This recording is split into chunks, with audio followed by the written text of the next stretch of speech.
everyone, and welcome to my review of each arc in One Piece. We finished the East Blue Saga, and now it's time to begin our next chapter of the Alabasta Saga. So strap up your hiking boots, struggle to set up your tent, and realize hiking isn't as fun as you thought it was gonna be as we climb Reverse Mountain, the entrance to the Grand Line. Subbed or dubbed? Still dubbed. Reverse Mountain is 2 episodes and 5 chapters. How the hell is the 7th arc in the series shorter than the first one? Screw it, makes my job easier. The Straw Hats are sailing towards the Grand Line, and who the hell is this? Did I miss something? This is Apis, a character from the filler arc, Warship Island, that takes place in between Logtown and this arc. Some of the canon material is mixed in with the filler, but for the purpose of this video, we're just gonna ignore the problem.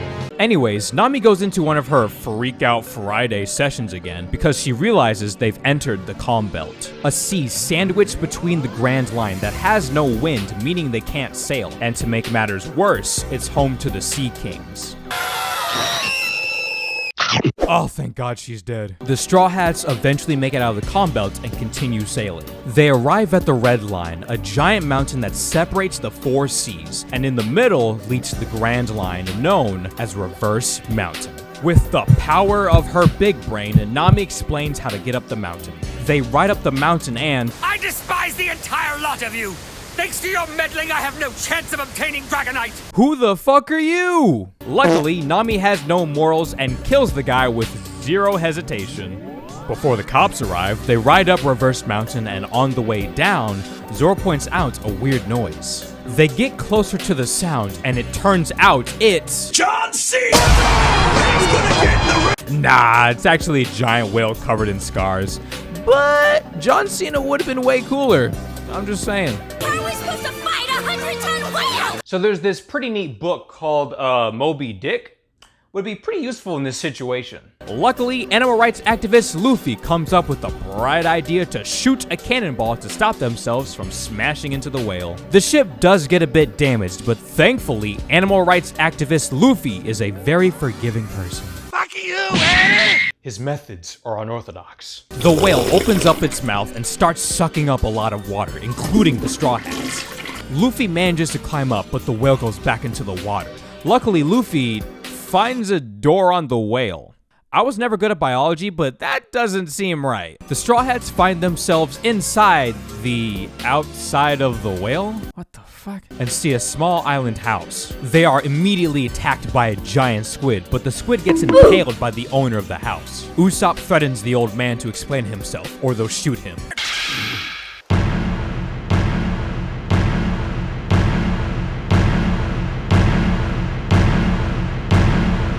The old man reveals himself to be Crocus, the lighthouse keeper and doctor who's taking care of the whale, and says that the sky is just a giant mural he painted. Thank God, because this would not be a pretty sight otherwise. Crocus shows them the exit and the Straw Hats try to leave, but a strange rumbling starts to occur. Crocus says the rumblings are from the whale smashing his head on the Red Line, which explains why it has all those scars.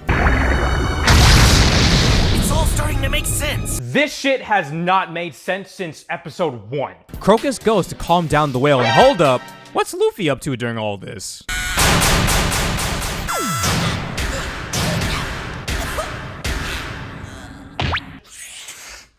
I regret asking. A couple of hoodlums named Mr. Nine and Miss Wednesday show up with the intentions of killing the whale to feed their village. Luffy kamikazes into them and they land on the ship. Crocus demands that Mr. Nine and Miss Wednesday leave Laboon alone, but they attack regardless. Luckily, Crocus also used to play football back at UT and blocks the cannonballs. Luffy bunks them on the head, and later Crocus tells the Straw Hats the story of why Laboon hates Reverse Mountain so much. It all started 50 years ago. One day, a group of pirates from the West Blue came through Reverse Mountain, and with them was a small island whale named Laboon. They meet up with Crocus and partied for a bit. Eventually, the captain asks Crocus to take care of Laboon till they come back from the Grand Line in 3 years, because they don't want Laboon to get hurt.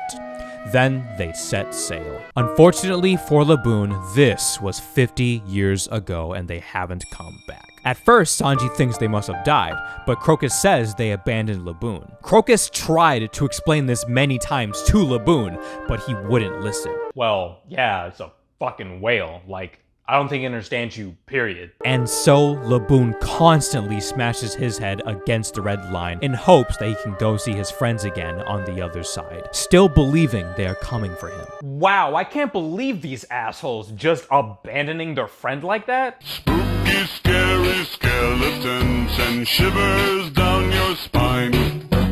The Straw Hats exit the whale, and after hearing such a sad tale, animal rights activist Luffy decides to cheer up Laboon. Fuck you, Annie! I'm starting to think Luffy isn't fighting for animal rights. Luffy calls the fight a draw and promises that he'll come back to Reverse Mountain to settle the score. But until then, Laboon has to stop smashing his head on the red line, and they mark it with a promise. Mr. 9 and Miss Wednesday try to escape, but Mr. 9 realizes he left his important compass back on the Straw Hat ship. And things go from bad to worse as Mr. 13 and Miss Friday, aka the Unluckies, show up to punish them for failing their mission. Meanwhile, the Straw Hats chill for a bit and Nami goes on another freak out as she realizes her compass isn't working right. Crocus explains a bunch of jargon about how normal compasses don't work in the Grand Line, and they need a special one called a log pose, which is what Mr. 9 dropped on the Going Merry. The Grand Line has many different paths for pirates to follow, but no matter which path you take, they all lead to the final island known as Raftel. Only Gold Roger and his crew have been known to reach the island, and it's rumored that the One Piece is there too. The Straw Hats head out, but before they do, Mr. 9 and Miss Wednesday show up and asks them to take them back to their hometown known as Whiskey Peak. Like the idiot he is, Luffy agrees and they set sail towards Whiskey Peak, saying their goodbyes to Crocus and Laboon. But before the episode ends, Crocus speaks like he's talking to someone, thinking that the Straw Hats might be the ones to make it to Raftel, and he mentions Gold Roger. To be continued. Whiskey Peak is 4 episodes and 9 chapters. Wow, that's twice as long as the one with the whale abuse. The Straw Hats are sailing towards Whiskey Peak and it's snowing? Huh. Kinda wish I talked about this one during Christmas. In the Grand Line, the weather constantly changes, from winter to thunderstorms to sunny skies within the hour. So our navigator Nami's gotta put on her big girl boots for this one.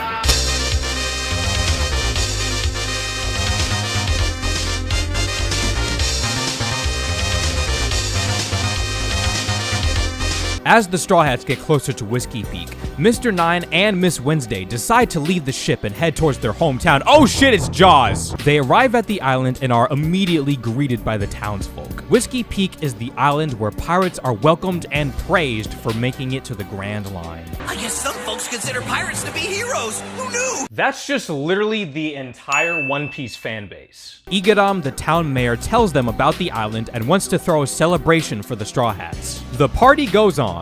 Zoro and Nami are drinking booze, Usopp is telling fairy tales, ew, gross, no! Luffy is on the verge of having a heart attack, and Sanji is hardcore simping with a secret admirer. Meanwhile, Mr. 9 and Miss Wednesday write a letter to their secret organization known as Baroque Works. Hard to keep a secret when you have a fucking mailbox with the name of the organization on it. Eventually, the Straw Hats fall asleep, and it turns out that everyone in the entire village is actually a bounty hunter working for Baroque Works, and Igaram is Mr. 8. They plan to collect Luffy's bounty. Sorry to interrupt. This is exactly why you're my favorite character in the entire franchise. Zoro was awake the whole time and overheard Mr. 8's plan. Nami was also awake. Now that Zoro is aware of their true identity, Mr. 8 and the rest of the bounty hunters plan to kill him and place another tombstone within Whiskey Peak. God damn, that's a lot of dead bodies. Can I just get a raise? Who do you think you are? Whoa, Granny, calm down. We can work this out. There was absolutely no way we could work that out. Fire!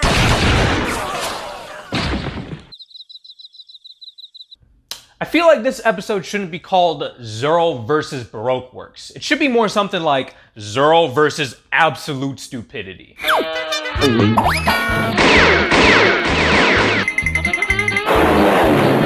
But you're also a bit of a troublemaker, aren't you? A good sword only cuts when its master directs it to. Oh god, Zoro's gone crazy. Oh, you guys understand me, don't you? You are my true friends. You cut bread and butter so nicely. Now enjoy my perfume. Dance.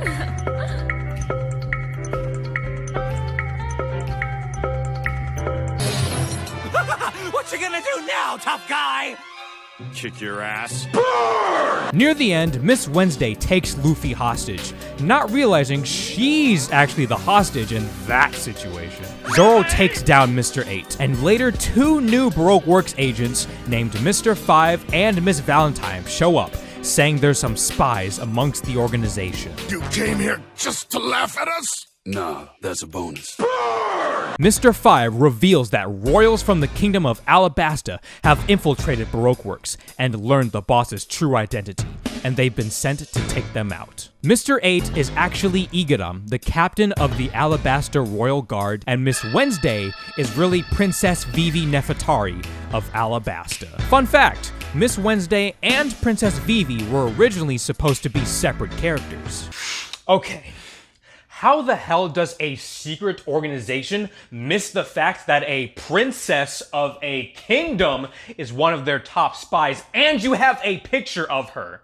I understand secrecy is top priority, but how do you fuck that up? Mr. 5 takes out Igaram with his explosive boogers. For such a cool looking character, he has a shitty power. Mr. 5 ate the bomb fruit, which allows him to turn any part of his body, including his boogers apparently, into a bomb. Miss Valentine also ate a devil fruit known as the Kilo fruit. She can change her weight by the kilo.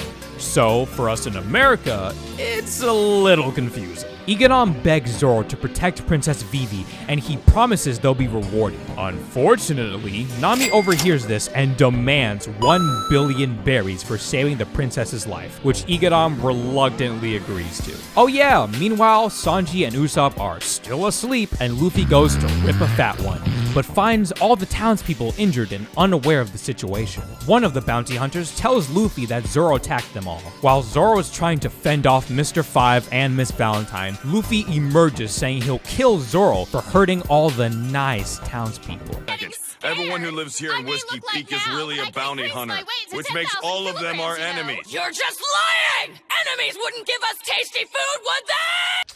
He's got a point. I mean, if a murderer just barged into my room carrying a bag of Wendy's, I feel conflicted. On the one hand, I'm enjoying a delicious $5 biggie bag, but on the other, I'm being viciously stabbed. On its own, this is a pretty cool fight, but it makes no sense why Luffy and Zoro are fighting. This is very out of character, even for an idiot like Luffy. It just feels like forced fan service. So, Luffy versus Zoro, 2 juggernauts of the One Piece world. Who could possibly come out on top? It's Nami! Once things have been squared away, Vivi explains the motives and inner workings of Baroque Works. Baroque Works is a secret organization where everyone's identity is hidden and nobody knows what the boss, Mr. Zero, looks like. Everyone has a code name: guys, numbers, and girls, holidays, or weekdays. Why? Fuck if I know. The lower the number, the higher the rank. The people ranked 5 and lower, including their assistants, all have devil fruits. Vivi says that Baroque Works' true objective is to conquer her kingdom of Alabasta, and the boss's identity is Crocodile, one of the 7 warlords of the sea, like Mihawk. You know, the dude that clapped Zoro's cheeks back in Baratier? Unluckily, the unluckies hear Vivi explain all of this and go to inform the boss with pictures of most of the crew. Igaram uses his cross-dressing skills to disguise himself as Vivi and act as a decoy, while the Straw Hats escape. Man, Igaram is such a great, noble guy. I can't wait to see more of him soon. Tactical nuke incoming! Or not. Well shit, Egonom's dead, and so the Straw Hats skedaddle, grabbing Sanji and Usopp, and leave Whiskey Peak. They exit the island and try to figure out the next course of action. The ship is nice. I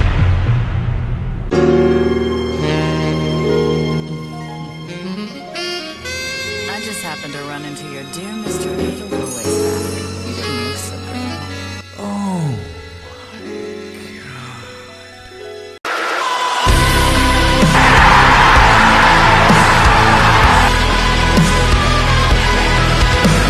So Miss All Sunday, who snuck onto their ship, is the assistant to Mr. Zero and is the only one who knows what he looks like. Miss All Sunday tells them they are heading towards an island called Little Garden, and she recommends they head over to a safer island if they don't want to be attacked by Baroque works. Of course, Luffy declines and Miss All Sunday leaves. I hope that we'll meet again.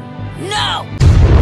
And so, the Straw Hats set sail into the unknown towards Little Garden. And we even get a not-so-little teaser of what's to come next.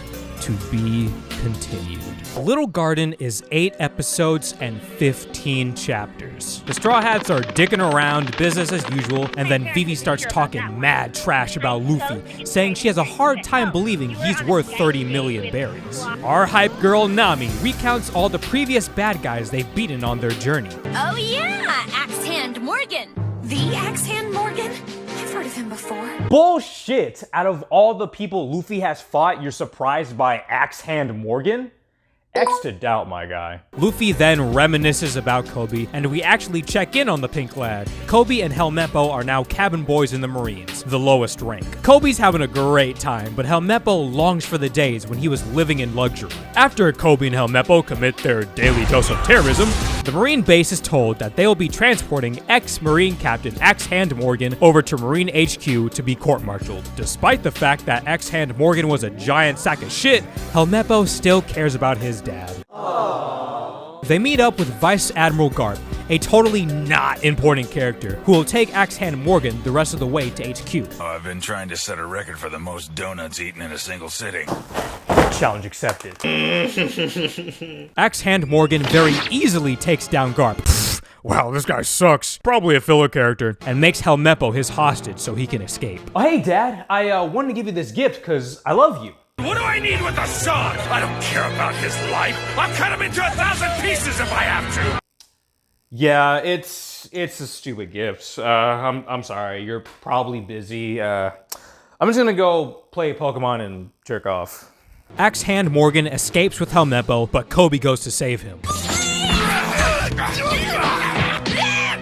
Why isn't he using his axe? He's literally called Axe Hand Morgan. Eventually, Morgan gets rid of Kobe and Helmeppo, then gets away. Kobe and Helmeppo's captain says that they'll be kicked out of the Marines, but Garp, oh shit, he's alive? Says that he'll take them to Marine HQ for a third chance. Kobe and Helmeppo arrive at HQ and see all the sweaty Marine hunks training hard, but they're still stuck on cleaning duty. Really living the dream there, guys. At first, Helmeppo says he wants to quit, but then decides that he'll rise up through the ranks so he can go back to his old life of luxury. Not the most noble of goals, but he's got the spirit. Kobe and Helmeppo then train during the night every day.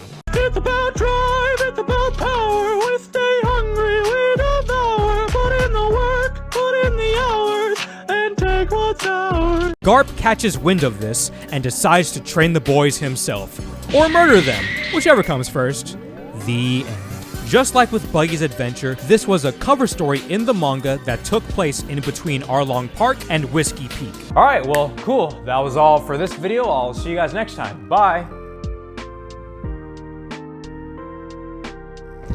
Oh shit, we haven't even started Little Garden yet. After the Straw Hats finish playing the new Echo the Dolphin game, they arrive at Little Garden. What's little about it? A jungle island with gigantic birds and tigers. Nami and Usopp are freaking out, but Luffy and Vivi are excited to go explore. Sanji and Zoro have an unnecessary dick measuring contest to see who can find the biggest game to compensate for their no-no squares. While exploring the island, Luffy and Vivi come across several things like dinosaurs? Guys, this is insane! Dinosaurs are alive! We gotta tell the world about this! son of a bitch. Meanwhile, not too far from the island, we meet the next Baroque Works agent, Mr. 3, and his assistant, Miss Goldenweek, who are chilling at some beach resort. Mr. 3 is informed about Mr. 5's defeat and heads to Little Garden to start his plans. While Nami and Usopp are at the ship, they are greeted by a strange, shadowy figure. The shadowy figure is the friendly giant warrior Broggy from the island of Elbaf. Psst, hey, did you know that Elbaf spelled backwards is fable? Shit blew my mind like Ekans and Muck. Broggy asks them if they have any booze, but Nami and Usopp can't hear over the sound of their dead heartbeats. Wait a minute, I feel like I've heard that sound before. Broggy takes Usopp and Nami to his camp, but they try to escape as they think he's gonna eat them. Yummy, yummy. After some mishaps, Nami, Usopp, and Broggy clear the air and eat some grub. On the other side of the island, Luffy and Vivi come across another giant warrior named Dory. Dory tells them that he can't go back to Elbaf until he's settled his century-long dispute with Broggy, as that's the Elbafian code, to fight it out 1v1 with honor so one may receive the goddess's blessing. The giants in One Piece are loosely tied to Greek mythology. A volcano then erupts, which Dory and Broggy use to signal the start of their duel. What could have happened to make you this mad? Dory said that NFTs were a good investment. For 100 years, these two giants have fought each other, eventually forgetting the whole reason for their dispute in the first place.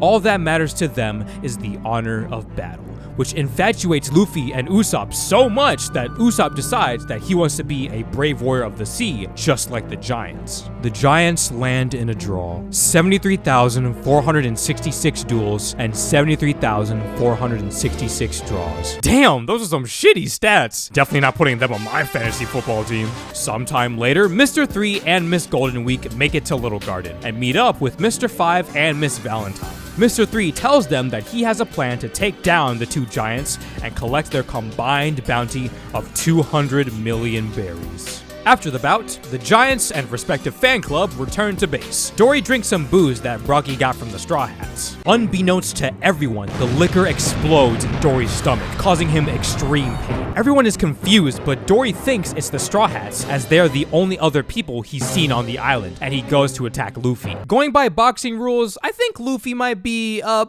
bit outmatched. Luffy knocks down Dory and wants to know who was responsible for tampering with the drinks. Of course, it was Mr. 3! What a fucking surprise. Mr. 3 planned to injure one of the giants, so that when they battle again, one of them will go down, so they can subdue the other more easily. Also, Mr. 3 is aware that the Straw Hats are on the island and has a plan for them too. The volcano erupts again, and Broggy is ready to fight. Chip, chip, cheerio, as always. Meanwhile, Dory is looking like he's had the worst hangover of his life, but goes to fight anyways as part of his honor. Luffy tries to stop Dory, but then Dory uses Rock Tomb on Luffy to keep him from interfering by lowering his speed stat. I've been playing a lot of Pokemon lately. Meanwhile, in the forest, Zoro encounters Nami, who's looking very stiff lately. Probably just the animators being lazy again. Speaking of Nami, she encounters Luffy? Wait, wasn't he trapped under a rock? Maybe some crack before One Piece wasn't the best idea. Usopp goes Mach speed around the island looking for Nami and runs into Luffy and Vivi. Vivi tells Usopp about what happened to Dory. Speaking of Dory, him and Broggy continue to fight. Then an unknown wax causes Dory to slip and Broggy finishes him off. This was caused by Mr. 3, who ate the wax fruit. He can create wax and make a bunch of shapes like when Nami and Zoro encountered their friends in the forest. After 100 years, 73,467 duels, 73,466 draws, the winner is finally Broggy. Completely unaware of the situation, he feels both relief and sadness that he finally won. Before Broggy can revel in the glory, Mr. 3 immediately shows up and traps Broggy in a wax prison and tells him the truth about his battle with Dory. Also, Mr. 5 and Miss Valentine show up in front of the Straw Hats after taking care of Karu, realizing they can't make fried chicken with a duck. Vivi and Usopp try to fight them, but it's Vivi and Usopp, so you should know what to expect. 10,000 kilograms?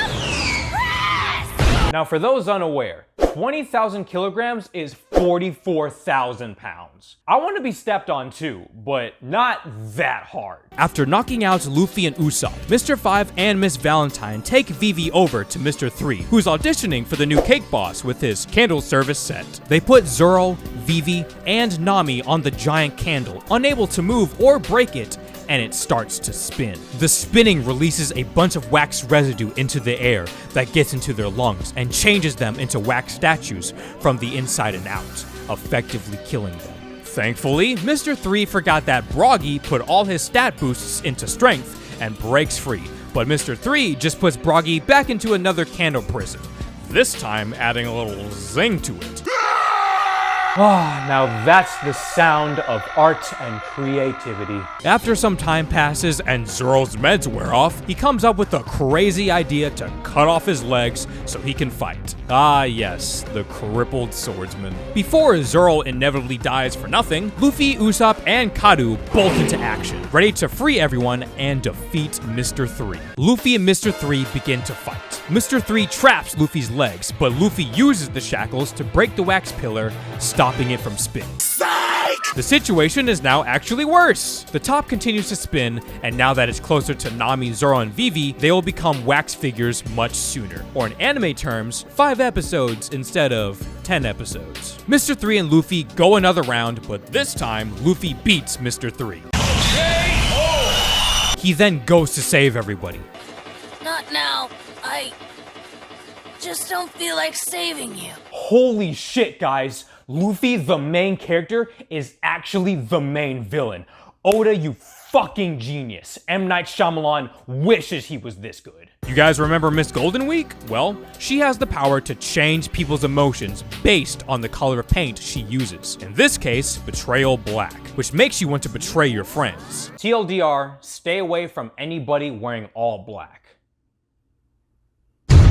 Fear not, for Nami uses reverse psychology to make Luffy step away from the spot and return him to normal. Luffy tries to save them again, but Miss Golden Week keeps using her colors trap. Laughter Yellow, which just makes you laugh non-stop. Bullfight Red, which forces you to attack the red spot. To finish the job, she mixes Laughter Yellow with Sadness Blue to make what, kids?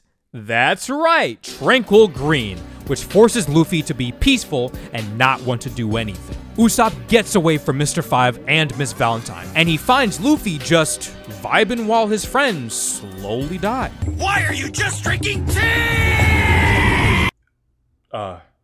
I'm sorry, Usopp. I mean, I was just a little thirsty. I don't like tea that much either, but I didn't realize it was that big of a deal. Usopp burns off Luffy's shirt, which gets rid of the Tranquil Green effect. Mr. 3 comes back, encased in wax armor. Oh no, if only there was a weak spot Luffy could exploit. Now they'll never win. While Luffy and Mr. 3 are fighting for the third goddamn time, Usopp is living my dream, and Kadu wraps a rope around the giant candle. Luffy uses Mr. 3's flaming head to light the rope and burn down the candle to free everyone. Miss Valentine goes to kill Usopp, but Nami and Vivi take her down in the nick of time. Then, Zoro takes down Mr. 5.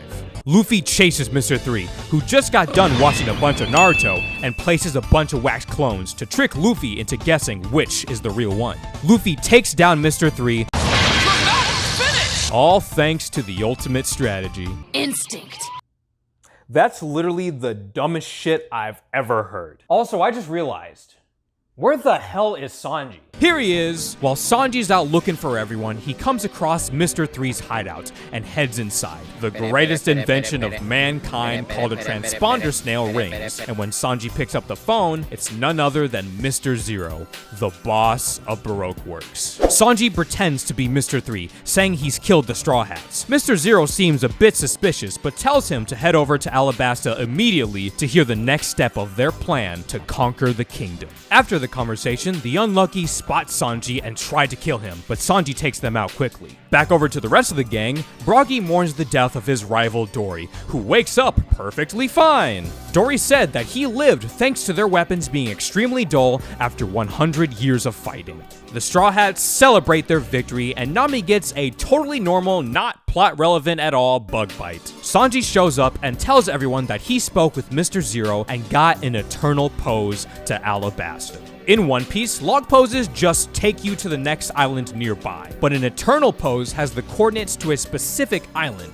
In this case, Alabasta. While the Straw Hats get ready to set sail, Dory and Broggy prepare to defeat a giant creature that's waiting for our pirates at sea. Dory and Broggy meet them at the exit of the island and tell them that no matter what happens, keep going straight. The gang keeps going straight and encounters a giant goldfish known as an island eater. They keep going straight inside the belly of the beast, and then Dory and Broggy kill it with an attack that destroys their weapons, and with the Straw Hats free, they wish them luck on their adventures. Before the arc ends, we learn a bit more about Dory and Broggy's past as the giant warrior pirates. One day, the giants celebrate the fact Dory and Broggy caught 2 giant sea kings and marvel on how strong their captains are. But then this bitch ruins it by asking which one is bigger. Dory and Broggy get into an argument over it and proceed to duke it out to settle their debate. This was the reason for their century-long duel. Even though they still don't remember the reason, once the volcano erupts, they continue their duel like always, as proud warriors of Elbaf, to be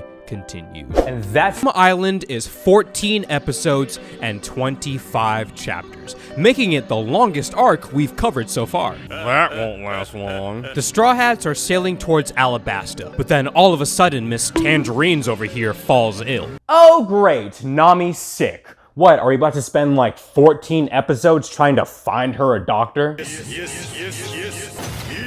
The entire crew is confused on what to do next. Is there anyone aboard this ship with even the slightest amount of medical experience?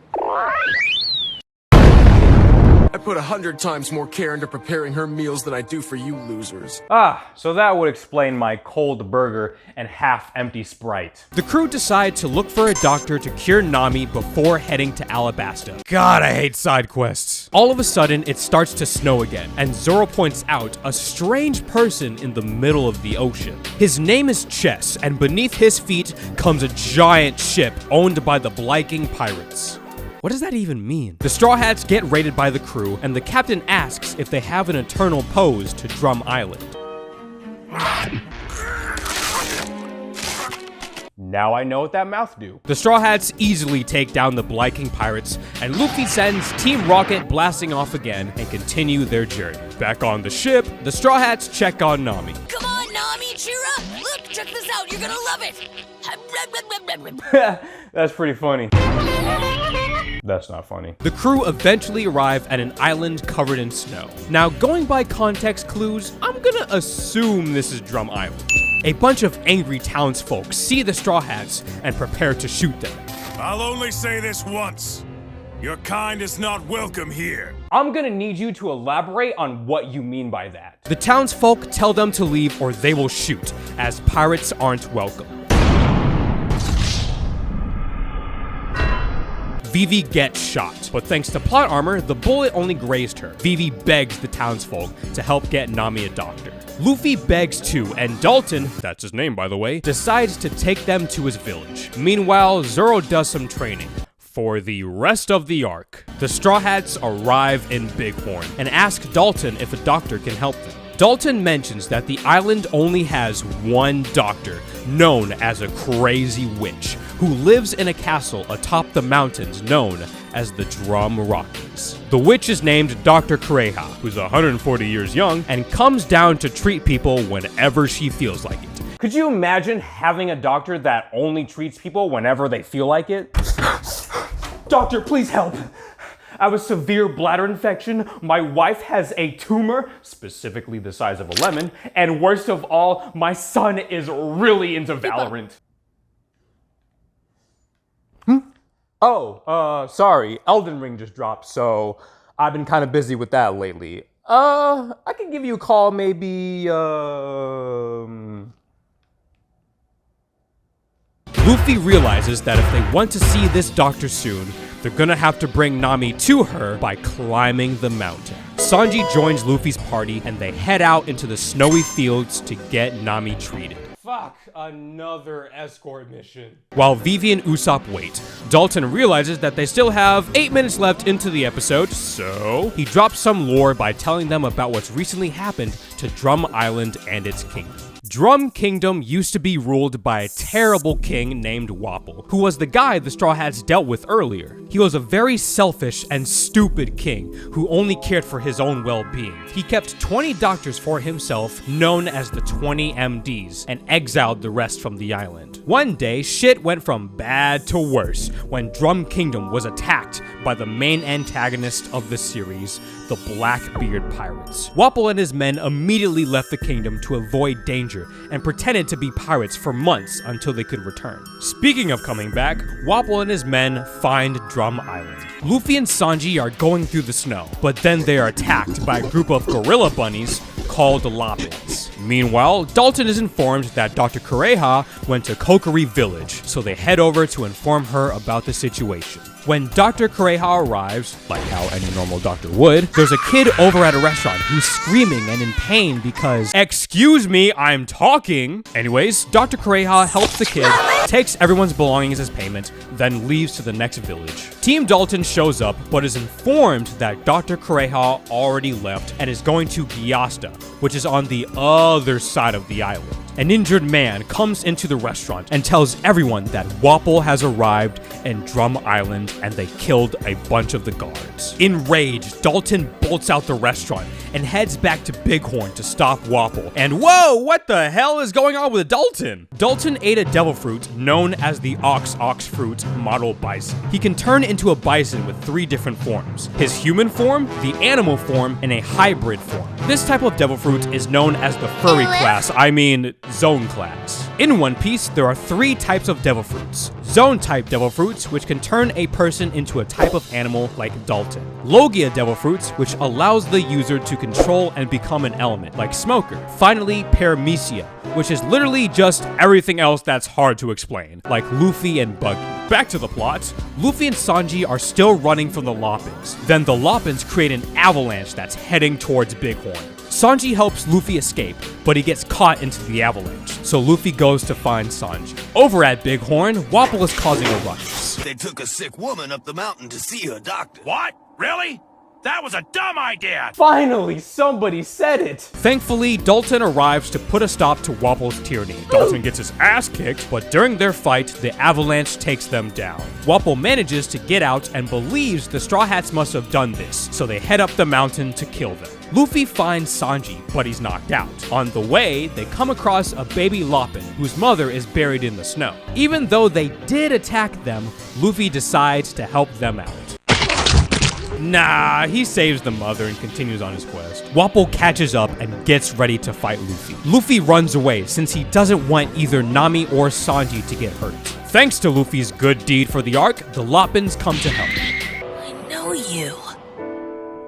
Why are you having a flashback? This literally happened like 3 minutes ago. Anyways, Luffy finally arrives at the mountain, puts on his black Air Forces, and starts to climb while carrying an unconscious Sanji and a sick Nami. They don't have, like, an elevator? I feel like we could probably cut 3 to 4 episodes from this arc if they had an elevator.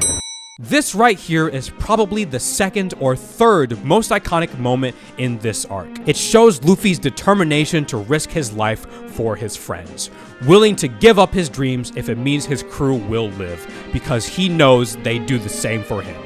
This is what makes Luffy so special, and why he deserves to be captain of the Straw Hat Pirates. Luffy makes it to the top and finds the witch's snow castle, but the snow starts to crumble. Before he falls, a strange creature saves him and takes them inside. A while later, Nami wakes up to the cutest motherfucker in all of shonen anime, Chopper, the blue-nosed reindeer. Nobody likes you anymore. Chopper is a blue-nosed talking reindeer who works with Dr. Kureha as her assistant. Speaking of which, Dr. Kureha comes in and tells Nami that she was bitten by a bug called the Kestia that gives you a disease known as the 5-day disease. Nami's had it for 3 days, and if she had it any longer, she would have died, causing another failed escort mission. Can you tell me about this talking deer? Figured you'd ask about him. Why, yes. I feel any normal person would probably ask about the bipedal talking reindeer who's just handing them medicinal pills. Chopper ate the human zone devil fruit, which gives him the abilities of a human. That would literally be the worst devil fruit for any person to eat. We just lose the ability to swim. It would be like if Chopper ate the reindeer model depression fruit. Chopper, the blue-nosed reindeer, had a very shiny nose. You would even say it glows. All of the other reindeer used to laugh and call him names. They never let poor Chopper join in any reindeer games. Then one foggy Christmas Eve, Santa came to say, wait. Anyways, things only got worse once Chopper ate the human fruit. All the reindeer physically abused him and exiled Chopper from the group. Chopper attempted to befriend the humans in his human form, but they just saw him as another monster and tried to kill him. Hey, Johnny, get a load of this. It's one of those transforming talking reindeers. That's pretty cool. Wait a minute, he's got a blue nose! Get him! Ever since then, Chopper's been labeled a monster by the entire island, all alone with nobody to call family or friend. Now that you've heard his story, do you think you can heal the scar on his heart? I'm gonna need a bigger band-aid. Despite all that, Luffy wants Chopper to join his crew. I just think they're neat. Only person who truly cared for Chopper at the time was a quack doctor named Dr. Heerlook, who was Chopper's first friend and everlasting inspiration. The flashback starts with Heerlook running from Wapple's men, as this was when Wapple was trying to exile all the island's doctors. Heerlook barges into a family's home and tries to help the father, but instead is responsible for creating the Teenage Mutant Ninja Turtles. Despite how terrible of a doctor Heerlook is, he still wants to help people and dreams of saving the entire island. One day, Heerlook comes across Chopper after being attacked by the townsfolk. Chopper attacks because he thinks he's trying to kill him, but Heerlook proves that he has no intentions to harm him. Fighting 101.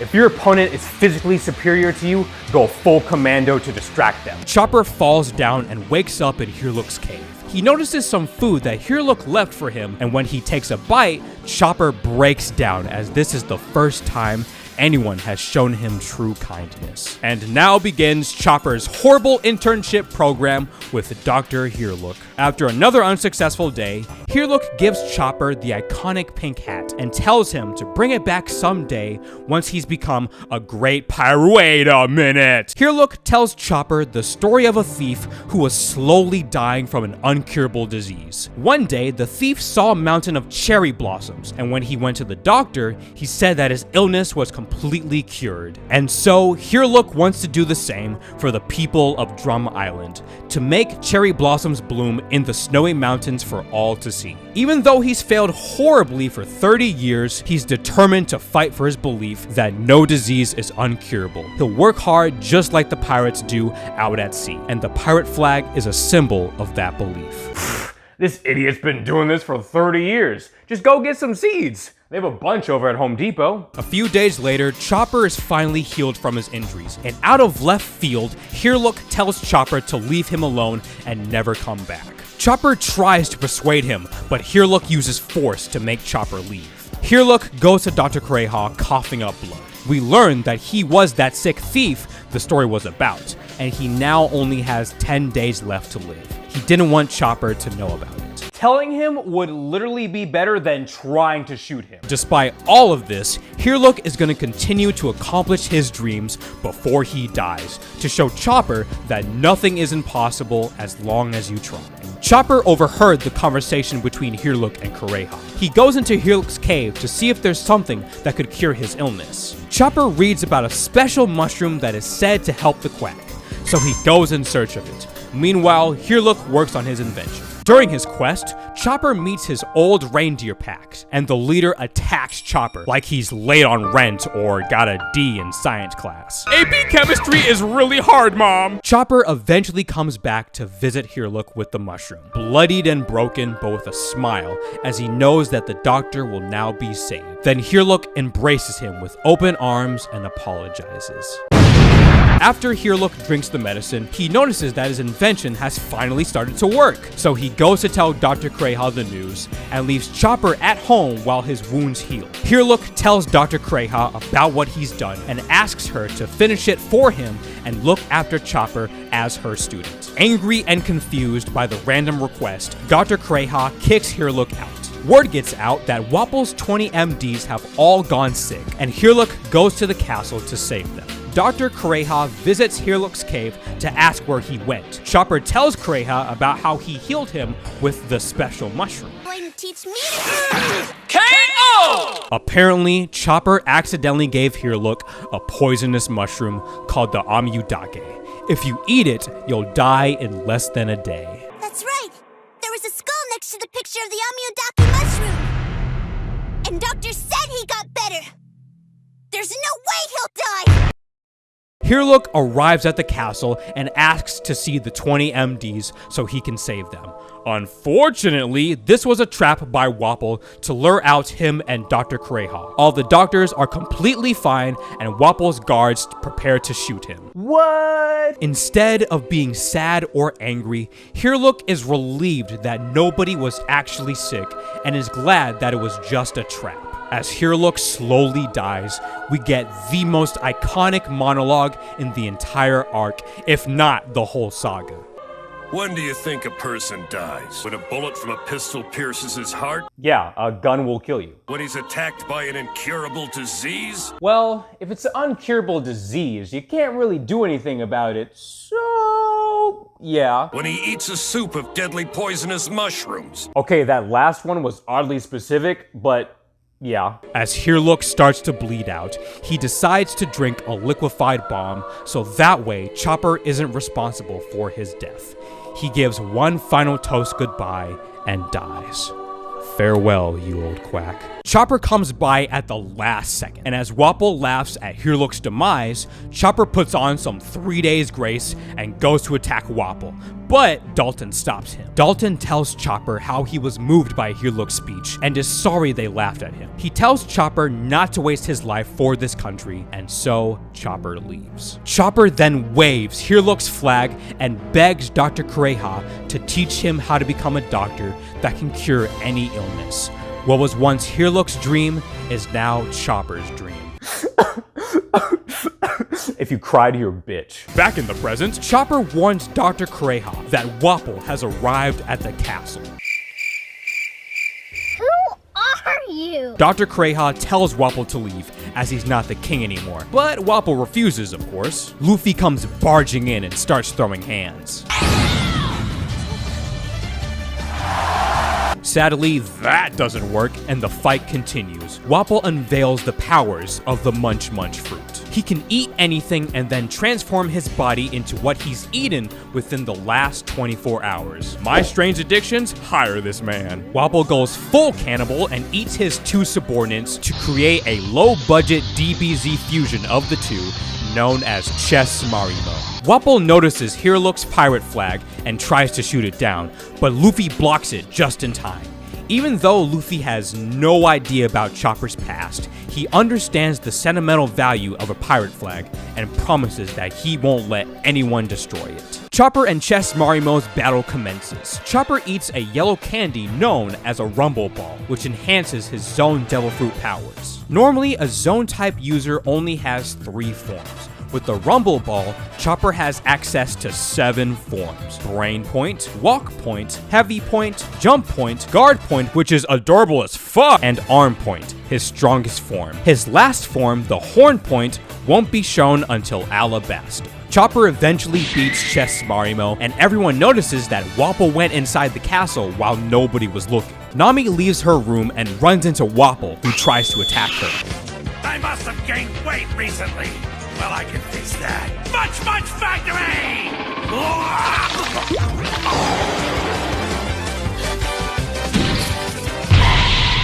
I'm lean and mean. Fuck weight loss programs. Screw eating healthy. Working out is for nerds. If you want to get in shape, you gotta eat yourself. Duh. Luffy comes back and attacks Wapple. Then Wapple decides to use his dangerous weapon in his weapons vault, but loses the key and runs away instead. Luffy follows him up and sees Wapple getting ready to use his ultimate weapon, the Tin Titan Royal Crown 7 barrel cannon. But it's going through some maintenance at the moment. Luffy doesn't waste this opportunity. He launches Wapple up into the roof of the castle and then sends him flying. Wapple's tyranny is finally over. You mean that person I saw flying through the air was actually Wapple? You beat him? Dude, it's Wapple. Vivi could probably beat him. Vivi! Now here's the thing about Wapple. He's not supposed to be a threat. While he does do some terrible stuff, he's more of a joke villain that's meant to relieve some of the tension from all the drama within this arc. Alabasta is 39 episodes and 63 chapters. Excuse me, how many? 39 episodes? This is literally the longest arc we've talked about. Like, Reverse Mountain was only 2 episodes. I hope this is as long as it gets. Business as usual, the Straw Hats are sailing towards Alabasta, and they fill Chopper in on what's been going on by watching all of my videos. They fish for some food, and what do they find? Well, naturally, it's the drag queen Bon Clay.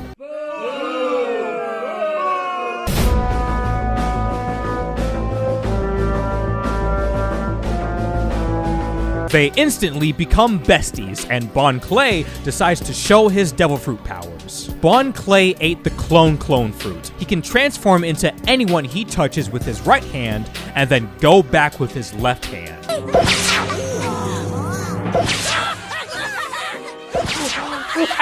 During the festivities, Bon Clay transforms into someone Vivi knows very well. Once Bon Clay leaves, Vivi tells them that one of the faces he showed was her father Cobra, the king of Alabasta. Bon Clay is actually Mr. 2 of Baroque Works. Thanks to Zoro's 100 hours of Among Us, he devises a plan to find the imposter. They'll mark themselves with an X and wrap a band-aid over it. If someone starts acting sus over an electrical, they'll show the mark to prove they were just doing tasks. The Alabasta arc has a ton of big brain plays like this. Just wait till we get to Crocodile. They arrive in the port town of Nanohana, known for its perfumes. Luffy is very hungry, but accidentally goes too far. He finds a house with bags and bags of green beans. Luffy hates green beans, so he throws all the bags into the fire. All of a sudden, the green beans cause rain to fall, but only near the house. A guy comes out and tries to kill Luffy for messing with this stuff. Once they come to an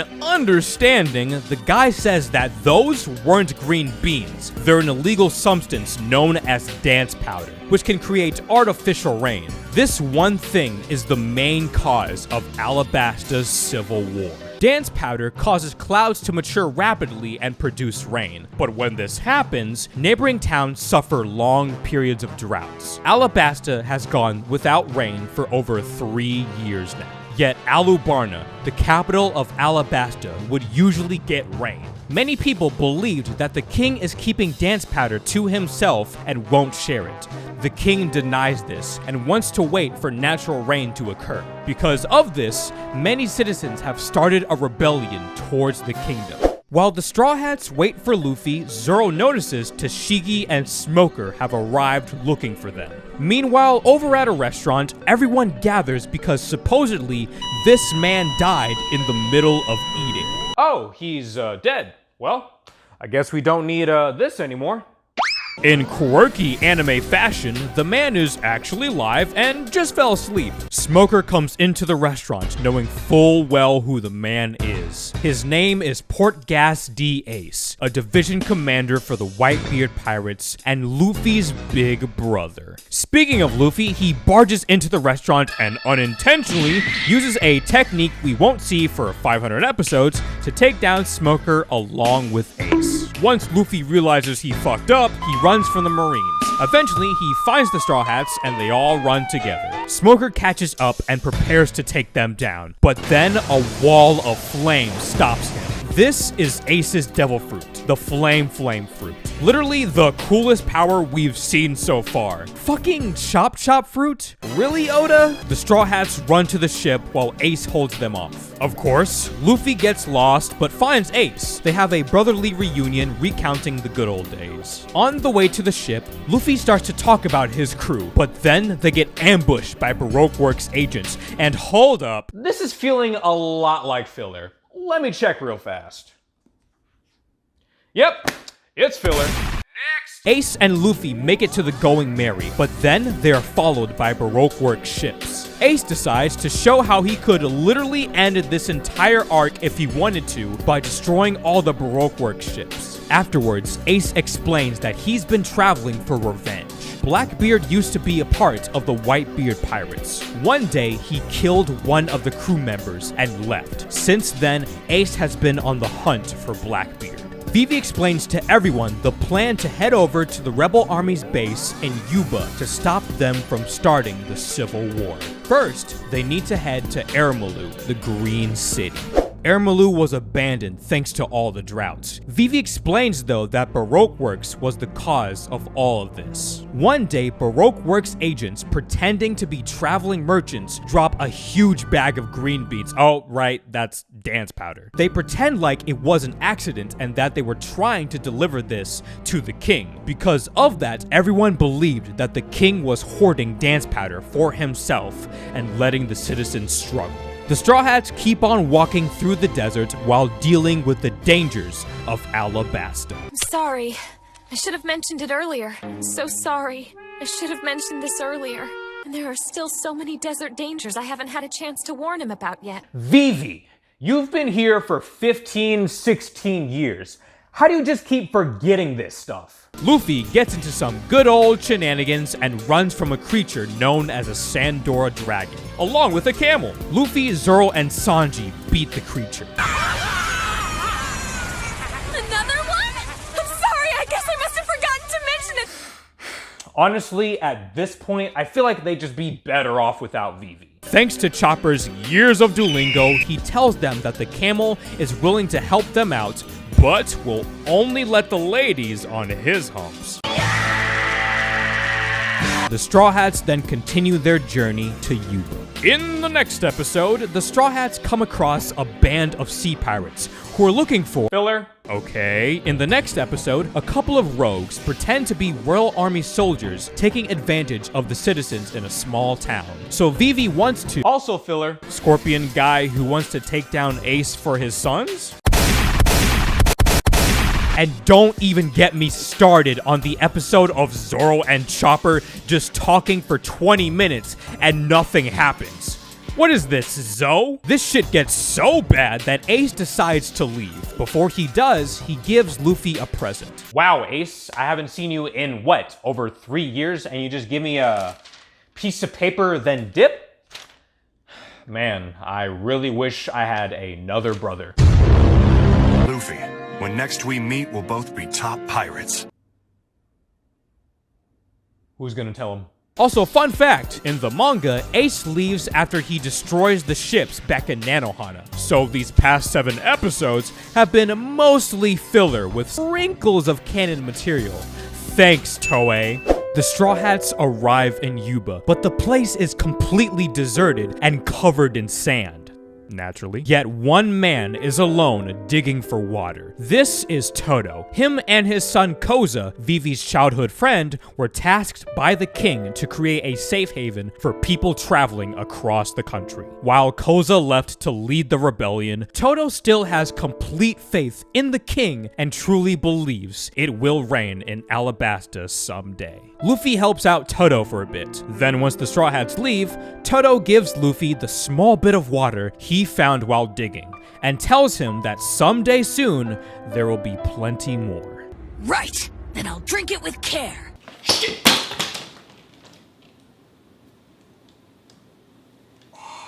Meanwhile, the top agents of Baroque Works gather at a place called Spider's Cafe. The tall, slow-talking Mr. 4 and the short but hyper Miss Mary. What the fuck? If she's supposed to represent Christmas, then Mr. Scrooge was right. Mr. 2 also arrives with Mr. 1 not too far off. The owner of the restaurant is Mr. 1's assistant, Miss Doublefinger, who I guess just doesn't have organs. They are told that they'll be meeting the boss for the first time, so they head to Rain Base. Unbeknownst to them, a certain wax-headed man is lurking behind. They arrive in a secret location at Rain Base, greeted by Miss All Sunday, who presents to them the boss of this whole ordeal. Mr. Zero is Crocodile, one of the 7 warlords of the sea, owner of the casino in Rainbase, and leader of Baroque Works. This would have been a much crazier reveal if Vivi didn't say who it was back in Whiskey Peak. Crocodile has been pretending to be Alabasta's hero for years, gaining the citizens' trust. He was responsible for setting up the dance pattern that started the rebellion, as well as causing sandstorms in Aramalu and Yuba. Crocodile tells his agents that their final mission is Operation Utopia, the plan to conquer Alabasta Kingdom for themselves. The party pooper, Mr. 3, shows up to have a slice of the cake. Crocodile, however, is extremely pissed for his fuck up at Little Garden and has him eaten by a banana gator. Back with the Straw Hats, Luffy decides he does not want to do this shit for another 900 episodes. In actuality, Luffy is annoyed by Vivi's idealistic view of not wanting anyone to get hurt in a war. You dummy! Whoa, Luffy, calm down! You can just casually destroy buildings and you just decked a normal 16-year-old girl.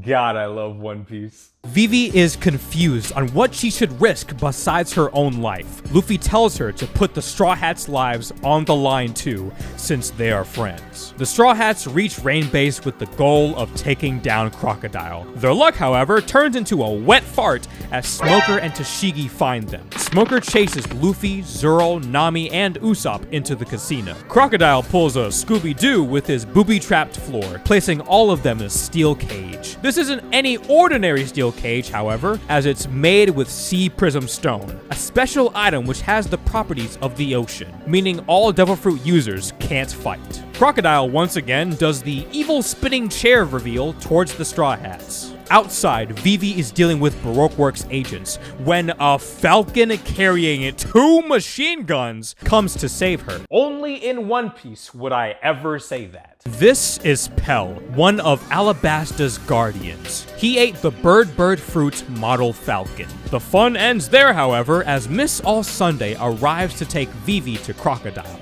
She ate the flower devil fruit. She has the ability to make any part of her body sprout like flowers on people or objects. Miss All Sunday takes down Pell and brings Vivi to Crocodile. Now in Vivi's head, this is how Alabasta would end.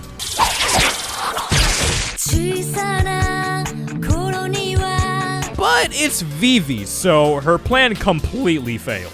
Now that everyone has been gathered, Crocodile explains Operation Utopia. Back at the capital, one of the guards tells Chaka that the king is at Nanohana, telling citizens that he's responsible for this kingdom's drought, but says that he must destroy this town to get rid of the evidence. Koza arrives to stop the king, but one of the royal guards shoots him. While everyone is still trying to process what's going on, Mr. 1 and Miss Doublefinger arrive on a giant ship, destroying the town. The king runs off, and it turns out it was actually Mr. 2 in disguise. Meanwhile, we learn that Mr. 4 and Miss Merry Christmas were tasked with capturing the king. The rebels and citizens realized that the crashed ship was carrying loads of weapons. They grab them and prepare for battle. The Civil War has begun. Oh man, there's a lot going on right now, guys. I need a second. Let's just cut to a commercial break real fast.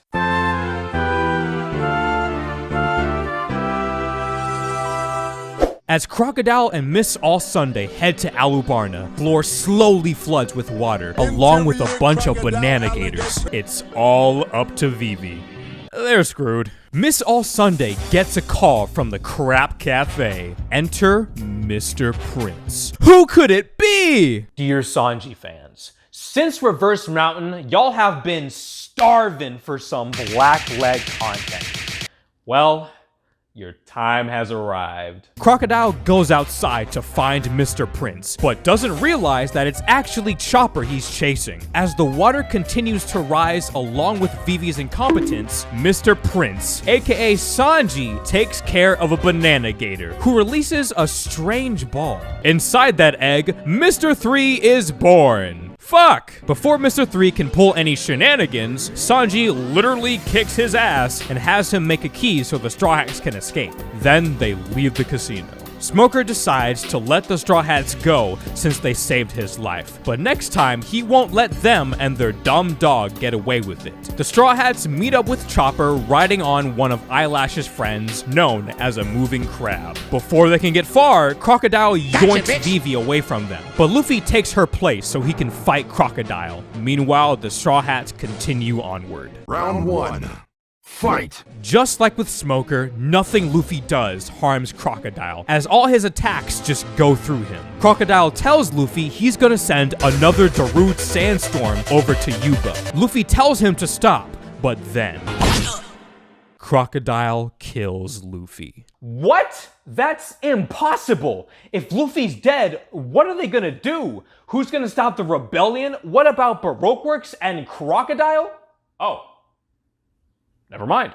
Later that night, Miss All Sunday saves a barely conscious Luffy. Pell shows up wanting to take her down, but she tells him to take care of the boy instead. The Straw Hats make it to the outskirts of Alabasta. They've got a long way to go, but luckily the Supersonic Duck Squad is here to show them the way. As they speed towards Alabasta, the rebels and Royal Army prepare for battle at dawn. The agents are at Alabasta, fully aware that Vivi is heading towards the kingdom. When they meet, they all disperse across the kingdom. The Straw Hats reveal themselves, and the agents realize that Vivi wasn't with the group at all.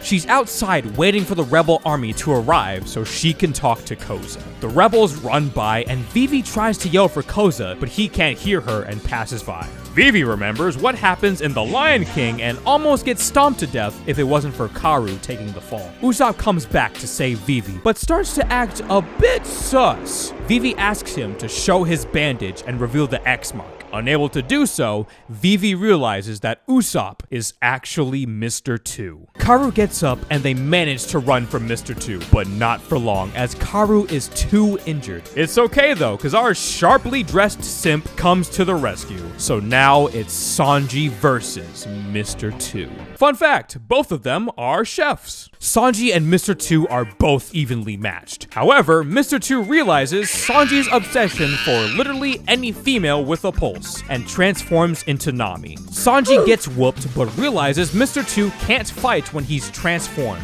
They both play a round of Dance Dance Revolution. Mr. 2 is shocked at his low score and gets slammed into a building.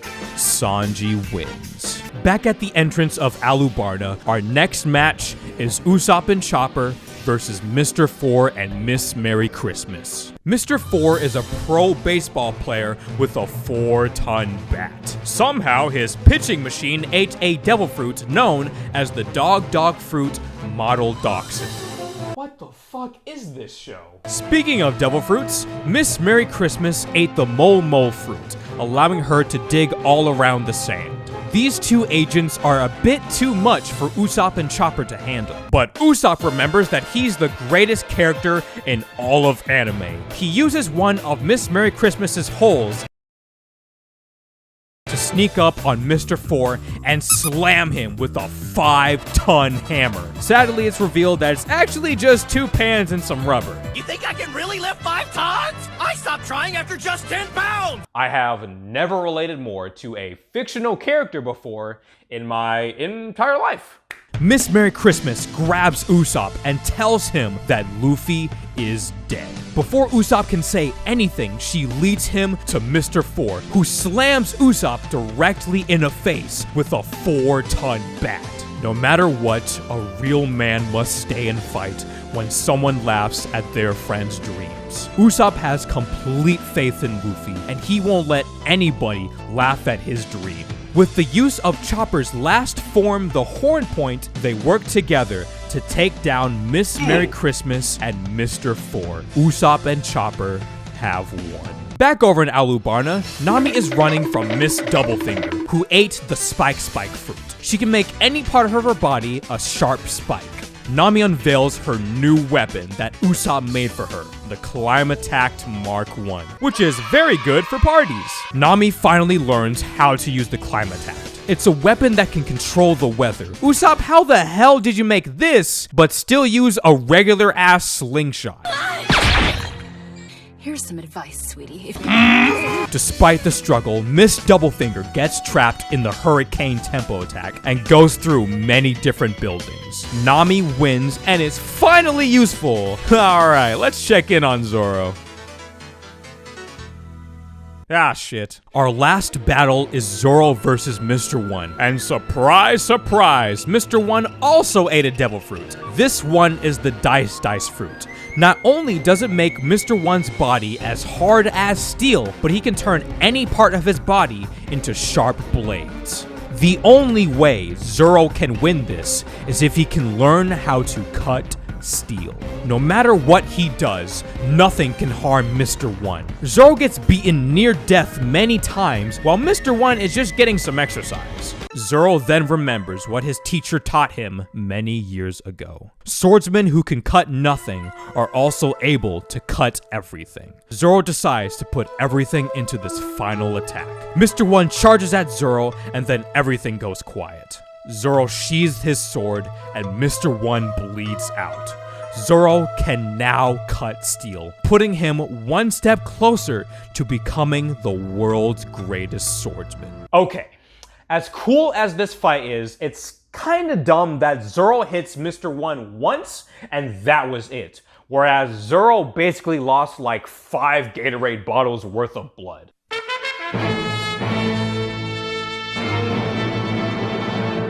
Vivi arrives at the palace and asks Choppa to destroy the castle in hopes of stopping the rebellion. Before they light him up, a crazy sandstorm stops the flames. Crocodile has arrived at the kingdom, carrying King Cobra. Crocodile hangs up King Cobra and asks Cobra about the location of Pluton, an ancient weapon that's said to be in Alabasta. It has the power to destroy an island with a single shot. This is Crocodile's true objective. Crocodile also mentions that he's hidden a bomb at the capital of Alubarna that's scheduled to blow up at 4:30. Too bad they couldn't do it 10 minutes sooner, am I right? Then, 4 strong warriors known as the Kicking Claw Force arrive to take down Crocodile. Okay, this has to be filler, right? The Kicking Claw Force. Oh, apparently it's canon. Alright. Well, they immediately get taken out, and then Chaka fights as well. Chaka ate the dog fruit model jackal. Doesn't do shit as he gets his ass kicked too. Crocodile grabs Vivi and then drops her Long Live the King style. As she falls, a human-sized falcon swings by, and on top is our rubber lad Monkey D. Luffy. Ready for round 2. Round 2. Fight. This time, however, Luffy is aware of Crocodile's weakness. Just like with sand, if you spray it with water, it starts to harden, meaning that Luffy can punch the croc. But Crocodile is still the superior fighter. He grabs Luffy and sucks up the moisture in his body. Luffy has lost once again. Meanwhile, Vivi meets up with the Straw Hats and she tells everyone about the bomb that's scheduled to blow up soon, so they all go looking for it. Elsewhere, Miss All Sunday takes Cobra to see the poneglyph about Pluton. They arrive underground and find the poneglyph, one of many giant stone tablets that's said to contain the lost history of the world. Miss All Sunday is one of the few people able to read the language, thanks to Duolingo. She says that it contains nothing about the ancient weapon and just history about Alabasta's previous kings. Crocodile arrives and she tells him the news, which he's not too happy about. Crocodile stabs Miss All Sunday, saying how he was planning to kill her regardless of whether Pluton existed or not, as he never trusted her. Back at the castle ruins, a giant drop of water from Luffy's barrel lands on him. He survives and rushes to the temple to face Crocodile one more time. Over at the ward, the Straw Hats are still trying to find the bomb. Man, this thing is really hard to find.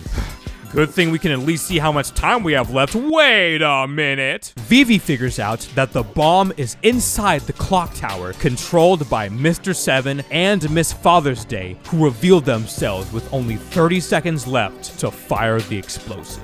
The Straw Hats climb up as fast as they can, and Vivi manages to take them out. She destroys the rope, but starts to hear a strange ticking noise. Crocodile put a timer on the bomb in case Mr. 7 and Miss Father's Day are unable to set it off themselves. Oh my god! Crocodile is one of the smartest villains in One Piece.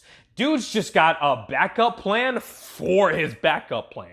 Vivi feels that all hope is lost for this country, but then Pell arrives. He thinks back to all the fun memories he's had serving his country and thanks Vivi for everything. He grabs the bomb and flies sky high. Declaring his role as the guardian of Alabasta, the bomb goes off. Pell is dead. Action? Oh man, that was intense. I'm gonna miss Pell. It sure would ruin this entire moment if we learned he was actually alive. Right, Oda? Despite the strong explosion, everyone gets up and lets out a mighty roar. The battle continues. All Vivi can do is stand high up in the clock tower, barely holding back her tears, and beg everyone to stop fighting. Nobody can hear her. Back at the crumbling temple, the final battle between Luffy and Crocodile begins. This is the last round! Even though Luffy doesn't have any water, he's able to use the blood on his body to punch Crocodile. Crocodile goes for the kill, but Luffy manages to dodge. Sending Crocodile high up into the ceiling, they both let off their final attacks. Luffy's attack reaches first and sends Crocodile flying high up into the sky. Luffy, the rubber nobody back in the small East Blue, has beaten one of the 7 warlords of the sea and saved an entire kingdom. Things only continue to improve as when Crocodile starts to fall to the ground for the first time in 3 years, it rains in Alabasta. Everyone stops what they're doing, baffled by the situation, with Crocodile laying in the middle of the battlefield, and finally, Vivi's voice is heard. Vivi tries to explain the situation, but nobody believes her. Then Igaram arrives to back her up, along with a boy who saw Mr. 2 transform into the king. Wait, hold up. Igaram is alive? One of my least favorite things about One Piece are the fake out deaths. Good thing this is the only time this happens. The Straw Hats find Cobra carrying an unconscious Luffy. He sets them down and they all sleep soundly in the rain. 3 days later, in the palace, Luffy finally wakes up. Once he does, everyone in the kingdom has a grand feast and celebrates like there's no tomorrow.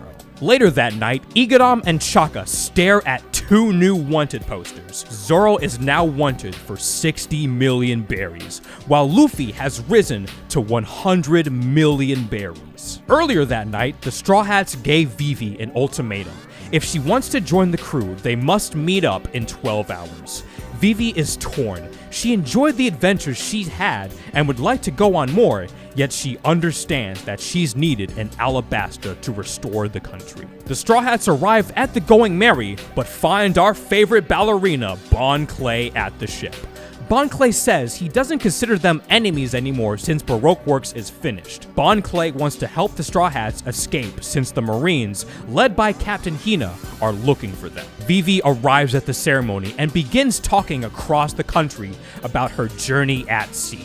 After a while, everyone notices that the princess is actually Igaram in disguise, but somehow she can still be hurt. As the Straw Hats fight off Marine ships, Bon Clay decides to sacrifice himself so the Straw Hats can escape. Even if I stray from my code as a man or a woman, I can never betray my basic humanity. Bon Clay is one of the most loyal side characters in all of One Piece. The swan will be missed. Later, Luffy notices Vivi and Karu at the promised meeting place to pick her up. Unfortunately, Vivi says she can't go with them. Her duty to her kingdom is just a bit more important, but she'll always treasure the loyal friends and adventures she's had up until now. And so, the Straw Hats give the proper send-off. They undo the bandages on their arms and raise them high in the sky for Vivi to see as proof of their bonds. This thing on all sign of our friendship!